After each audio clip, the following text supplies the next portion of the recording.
आम आदमी पार्टी की मुश्किलें कम नहीं हो रही है। दिल्ली में अगले साल के शुरुआत में चुनाव है, लेकिन उससे पहले आपकी सारी बातें बाहर आ रही हैं। जिसे छुपाने के लिए आपने पूरी ताकत झोंक दी थी, वो सभी राज अब खुल रहे हैं और अब आम आदमी पार्टी की असलियत बाहर आ रही है। आपने सोचा नहीं होगा कि दिल्ली विधानसभा चुनाव से पहले उनकी पोल खुल जाएगी और वो दिल्ली वालों के सामने एक्सपोज हो जाएंगे। आप नेता के वीडियो भी वायरल हुए हैं, जिससे आपके नेता घिर गए हैं। शीश महल से लेकर कई दूसरे मामले में आपके नेता फंस गए हैं। आपके नेताओं को अब समझ ही नहीं आ रहा है कि वो दिल्ली के एलजी और बीजेपी के खुलासे का कैसे जवाब दें। हालांकि अब जो खुलासे हुए हैं उसको लेकर जांच भी शुरू हो गई है। दर्शकों, अब अरविंद केजरीवाल चौतरफा घिर गए हैं।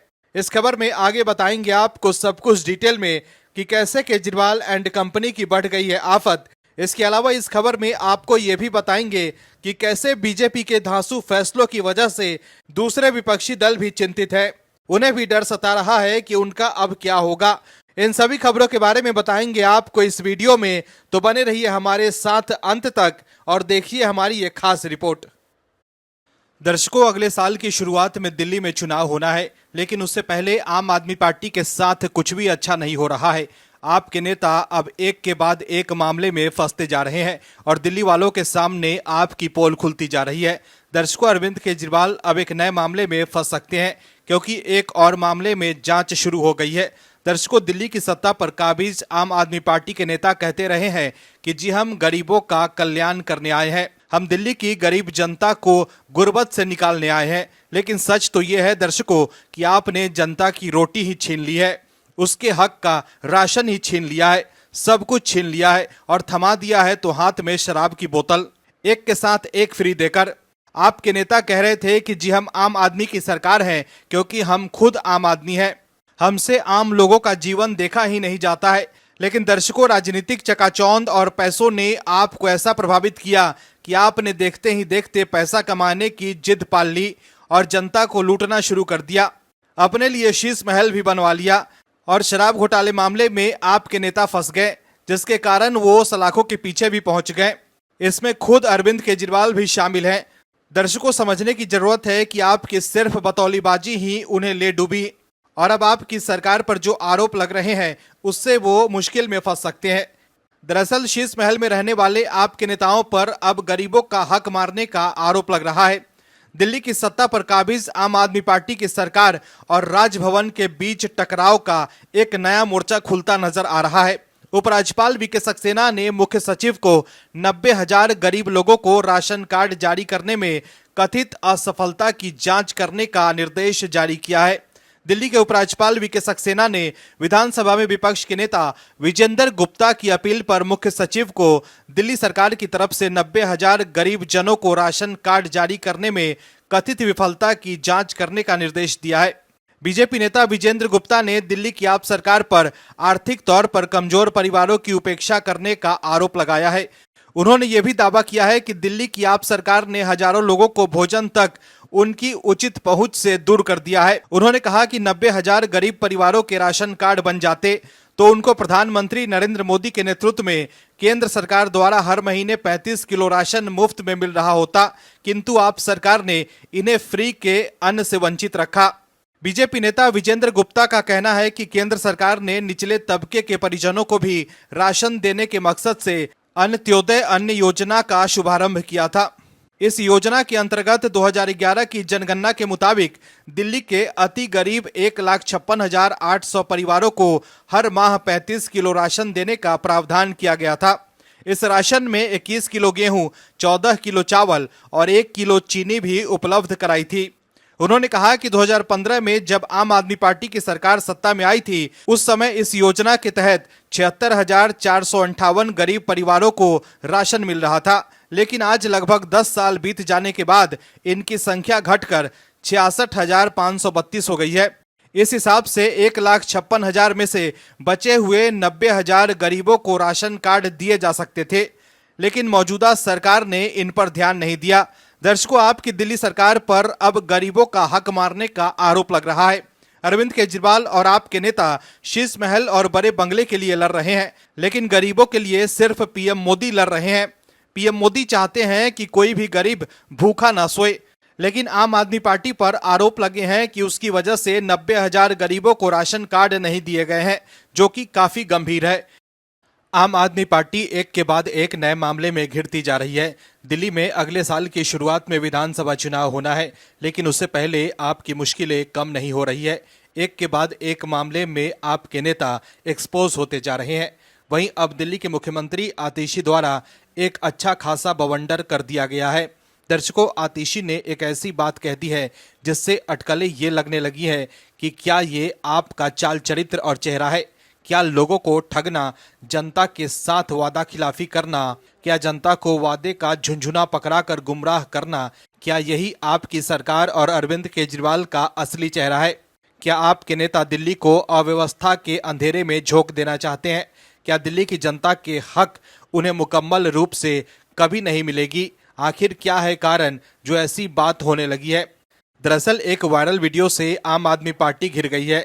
जो वीडियो वायरल हो रहे हैं उसके मुताबिक आतिशी ने कथित तौर पर असत्य और अन्याय की जीत की कामना की है। उसके बाद से ही आतिशी और पूरी आप विपक्षी नेताओं के साथ साथ अपनों के भी निशाने पर आ गई है।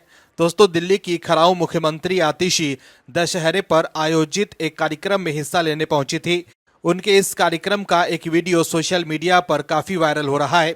दावा किया जा रहा है कि इस वीडियो में आतिशी ने कहा है कि असत्य की जीत होकर रहेगी, अन्याय की जीत होकर रहेगी। हालांकि ओएमएच न्यूज इस वीडियो की सत्यता की पुष्टि नहीं करता है। वीडियो को लेकर बीजेपी के निशाना साधने के बाद राज्यसभा सांसद स्वाति मालीवाल ने भी आतिशी पर निशाना साधा है। उन्होंने आतिशी पर हमला बोलते हुए कहा है कि चाहे जितनी भी कोशिश कर लो, असत्य और अन्याय की जीत नहीं होगी। स्वाति मालीवाल ने वायरल वीडियो को सोशल मीडिया प्लेटफॉर्म एक्स पर शेयर किया है। इसी के साथ ही उन्होंने लिखा है कि नहीं आतिशी मार्लिना जी, आप जितनी भी कोशिश कर लो, असत्य और अन्याय की जीत नहीं होगी। हालांकि इस वीडियो पर ओएमएच न्यूज द्वारा खबर लिखे जाने तक आतिशी की ओर से कोई प्रतिक्रिया सामने नहीं आई है। बता दें कि आतिशी दशहरे के मौके पर आयोजित कार्यक्रम में शनिवार शाम शामिल होने पहुंची थी। इस दौरान उन्होंने कहा कि विजयदशमी का दिन इसलिए जरूरी है क्योंकि ये हमें सिखाता है कि चाहे सत्य और न्याय का रास्ता कितना भी कठिन क्यों न हो, जीत हमेशा सत्य की होती है। भगवान श्री राम ने हमें सिखाया, चाहे स्थिति कितनी भी मुश्किल हो जाए, सत्य और मर्यादा का रिश्ता कभी नहीं छोड़ना। लेकिन जो वीडियो वायरल हो रहा है उसे लेकर बीजेपी ने भी निशाना साधा है। दिल्ली बीजेपी के अध्यक्ष वीरेंद्र सचदेवा ने भी आतिशी के इस वीडियो पर हमला बोला था और हिंदुओं की भावनाओं को आहत करने के लिए माफी मांगने की बात कही थी। उन्होंने कहा था कि पूरा देश असत्य और अन्याय पर सत्य एवं न्याय की जीत का उत्सव मना रहा है। एक तरफ तो पूरी दिल्ली पहले से ही आपके विधर्मी और भ्रष्टाचारी चरित्र से परिचित है और दूसरी तरफ खराऊ मुख्यमंत्री आतिशी मार्लिना का ये कहना असत्य की जीत होकर रहेगी और अन्याय की जीत होकर रहेगी, उनकी विचारपूर्ण दूषित मानसिकता का खुला प्रदर्शन है और हिंदू जनभावनाओं को आहत करने का पूर्ण प्रयास भी है। वहीं दिल्ली बीजेपी ने एक्स पर लिखा है कि असत्य की जीत होकर रहेगी, अन्याय की जीत होकर रहेगी। दिल्ली के मुख्यमंत्री आतिशी मार्लिना ऐसे अधर्मी दिल्ली के मालिक हैं। तो देखा आपने कैसे वायरल वीडियो से आतिशी बीजेपी के अलावा स्वाति मालीवाल के निशाने पर आ गई हैं। आपको दर्शकों स्पष्ट करना चाहिए कि आखिर वो चाहते क्या है, आखिर वो सत्य की जीत चाहते हैं या असत्य की। शीश महल को लेकर आम आदमी पार्टी की मुश्किलें कम नहीं हो रही हैं। दर्शकों, तमाम ड्रामेबाजी के बाद आतिशी को 6 फ्लैग स्टाफ का घर अरविंद केजरीवाल के उत्तराधिकारी को सौंप दिया गया है। लेकिन शीश महल को लेकर एक बड़ा ट्विस्ट आ गया है, जिससे आने वाले समय में केजरीवाल की आफत बढ़ सकती है। दर्शकों, आतिशी को अब वो बंगला मिल जाएगा, लेकिन दर्शकों उस बंगले में जिस तरह से पाप हुए हैं उसकी जांच जारी रहेगी। लोक निर्माण विभाग ने बंगला सौंपने से पहले ये शर्त रख दी है, यानी कि कथित तौर पर जो सबूत मिटाने के लिए कहा जा रहा था कि आप उस बंगले को अपने सीने से चिपका कर रखना चाहती थी, वो मुसीबत अभी केजरीवाल और आपके सर से टली नहीं है। बंगला अलॉट होने के बाद भी जांच चलती ही रहेगी और आतिशी को जांच में सहयोग करना होगा। लेकिन सबके लिए बड़े आश्चर्य की बात थी कि जो लोग कहते थे कि हमें बड़ा मकान नहीं चाहिए, वो लोग ऐसे लड़ मर रहे थे मानो तुम्बाड का खजाना उसी में छिपा है। और हस्तर का राज किसी को ना पता चल जाए तो बंगला अपने पास ही रहना चाहिए। दरअसल सिविल लाइंस स्थित 6 फ्लैग स्टाफ रोड का बंगला मुख्यमंत्री आतिशी को आवंटित किया जाएगा। मुख्यमंत्री निवास के रूप में ये बंगला आतिशी को देने का प्रस्ताव PWD की तरफ से दिया गया।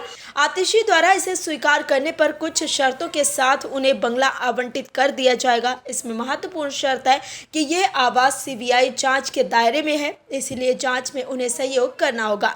अक्टूबर के पहले सप्ताह में मुख्यमंत्री के रूप में मिले इस बंगले को अरविंद केजरीवाल ने खाली कर दिया था। इसके बाद से ही बंगले के आवंटन को लेकर विवाद चल रहा था। बीजेपी ने आरोप लगाया था कि पूर्व मुख्यमंत्री ने बंगले की चाबी PWD को नहीं सौंपी। वहीं आम आदमी पार्टी का आरोप है कि यहां रहने के लिए जब मुख्यमंत्री आतिशी पहुंची तो उनका सामान अचानक बाहर निकलवा दिया गया। शुक्रवार को PWD ने इस बंगले को मुख्यमंत्री आतिशी के नाम पर आवंटित करने का निर्णय लेते हुए इस बाबत प्रस्ताव उनके पास भेजा है। उन्हें 8 दिन के भीतर अपनी सहमति के साथ कुछ दस्तावेज जमा कराने के लिए कहा गया है। CM आवास की चाबी को लेकर लगाए जा रहे भाजपा के आरोपों का आम आदमी पार्टी की ओर से खंडन किया गया है। उनका कहना है कि आपको बदनाम करने के लिए भाजपा झूठ का सहारा ले रही है। आप पार्टी का कहना है कि मुख्यमंत्री आवास खाली करते समय सभी उचित प्रक्रियाओं का पालन किया गया है।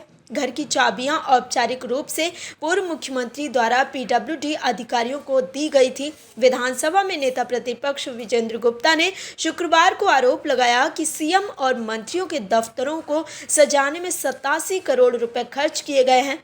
उन्होंने कहा कि इसके बावजूद मुख्यमंत्री सड़क पर बैठकर काम करने की बात कर रही है। उन्होंने कहा कि दिल्ली की जनता इस बचकाने और हास्यास्पद बयान को जान रही है। गुप्ता ने कहा कि CM इस तरह के बयान दे रहे हैं।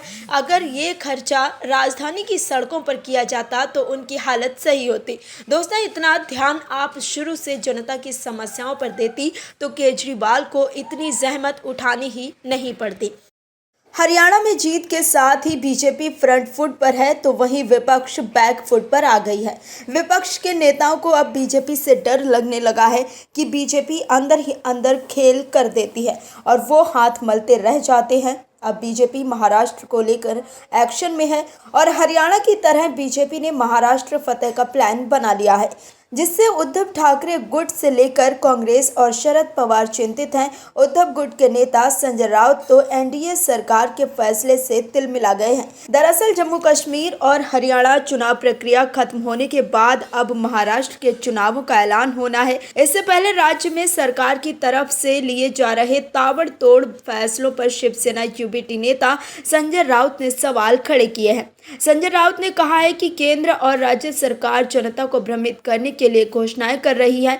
उनके पास वास्तविक विकास के लिए आवश्यक संसाधन नहीं है। राउत ने मदरसा शिक्षकों की सैलरी बढ़ाने पर भी निशाना साधा। उन्होंने पूछा है कि क्या ये वोट जिहाद नहीं है। राउत ने कहा कि महाराष्ट्र की जनता को ये समझ में आ गया है कि ये घोषणाएं सिर्फ चुनावी गणित का हिस्सा हैं। संजय राउत ने सरकार के फैसले पर अपनी प्रतिक्रिया देते हुए कहा कि लाडली बहना योजना और मौलाना आज़ाद इंस्टीट्यूट से जुड़े निर्णयों का उद्देश्य केवल वोट बैंक बढ़ाना है। राउत ने कहा कि मदरसों के शिक्षकों की सैलरी बढ़ाने का फैसला लिया गया है। उन्होंने कहा कि अंधभक्तों से मेरा सवाल है कि क्या ये वोट जिहाद नहीं है, क्या ये वोट के लिए नहीं किया गया है। संजय राउत ने कहा कि उनका पेमेंट बढ़ना चाहिए, लेकिन ये चीज़ अगर हम लोग करते तो ये कहते हैं कि ये वोट जिहाद है। तो अब मेरा सवाल है कि इन लोगों ने क्या किया है। राउत ने महाविकास अघाड़ी की सीटों के बंटवारे को लेकर कहा कि उनकी सभी चर्चाएं पूरी हो चुकी है। वे जल्द ही 210 विधानसभा सीटों की लिस्ट जारी करेंगे, जिसका कोई विशेष मुहूर्त नहीं होता।